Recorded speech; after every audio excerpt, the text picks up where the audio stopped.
Good afternoon, everybody. It really is an honor to be back with you a year later. Um, the event of Christians and Jews united for Israel in this wonderful temple of Leon de Judea was one of my first in-person meetings here in the United States, even though I've been here for nearly 2 years. But unfortunately, COVID sort of truncated a lot of the people-to-people meetings that we've been able to have. It's wonderful to see the crowd here today. Definitely larger than last year's, and that is fantastic. As has already been mentioned, unfortunately, one of the people who are not here with us today, of course, is Pastor Roberto Miranda, blessed be his name. I remember meeting him in person for the first time here, how warm and pro-Israel he was in an area that sometimes can be a little bit frigid, especially when it comes to the weather. That's why I'm not complaining because New England has had a drought this summer.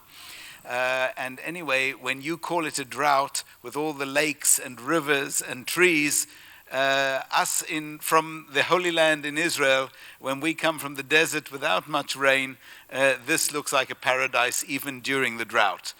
So I can definitely say that this is really a blessed area to live in. And Pastor Roberto Miranda led this blessed community, and it was always wonderful to feel the warmth and the pro-Israeli feel that this community has had, and I'm sure will continue to have. And I really would like to thank Pastor Mercedes Miranda for the welcoming that you give here in your church. Living here for the last 2 years has opened my eyes to the warmth of the American people. Granted, I was in the United States, in New York, for a year as Israel's ambassador to the UN.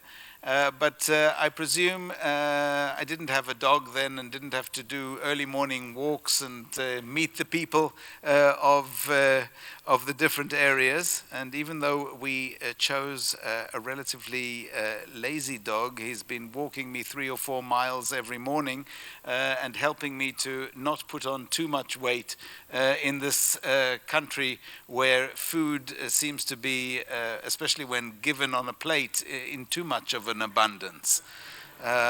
So yes, I remember coming when I was in New York over a decade ago. I think in the first 4 months I put on about 20 pounds or something like that. So I've been trying desperately to keep it off. Christian and Jews United for Israel is a wonderful organization. And in its title, sometimes we forget, especially in today's day and age, what is needed by the communities in which we live. And I think that is the word unity. I have felt that, especially when it comes to the youth of today, there is a disunity that shouldn't be there. We seem to have a society in which everything has to be in a soundbite. We have a society where everything has to be explained in a one-liner, where history and explanations no longer matter. And I think that this is one of the major problems that we face also when explaining the problems that exist with the State of Israel, in the State of Israel, and in our relationship with the United States of America. Our relationship with the United States of America, seen from Jerusalem, is one of bipartisanship. We do not see the State of Israel as being partisan when it comes to American politics or the American people. And so we really do see ourselves as Israel's major ally in the Middle East, and I think I would not be far off if I said we must be one of America's greatest allies in the world. We are small. We have the size of New Jersey and approximately the population of New Jersey. Some 10 million people live in the state of Israel. And yet the strength on the history of our relationship between the United States and the State of Israel is something that cannot be explained by a meme or by a line on Twitter or on Facebook. And I think that this is something that we have to focus in on. This is something that we have to try and educate our younger generation to do. When we look at any problem, and I think that you can see it in the fact that even in the United States, discourse is very, very brittle and very, very problematic. It's the same, I think, when we see the discourse between people in the United States and Israel. Some of you, I know I'm talking to the converted, but definitely think that this is something that each and every one of us can do. I have a feeling that society today uses the mute button that they have not to listen to one another. And I think that this is our main problem in society. I know that we are in a society that has a lot of information at its fingertips. And if we want to read everything, it's impossible to do so.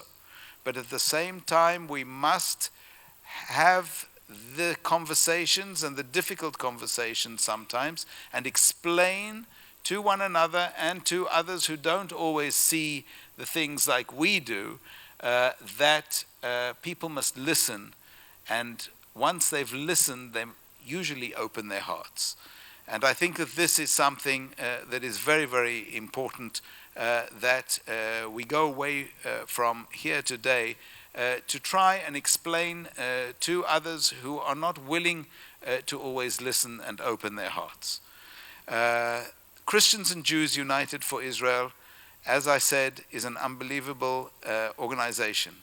It bridges the gaps that exist between the societies, and it also helps strengthen the relationship between our two great countries. And I'd like to thank everybody involved for this wonderful meeting and for the wonderful work that you do day in and day out.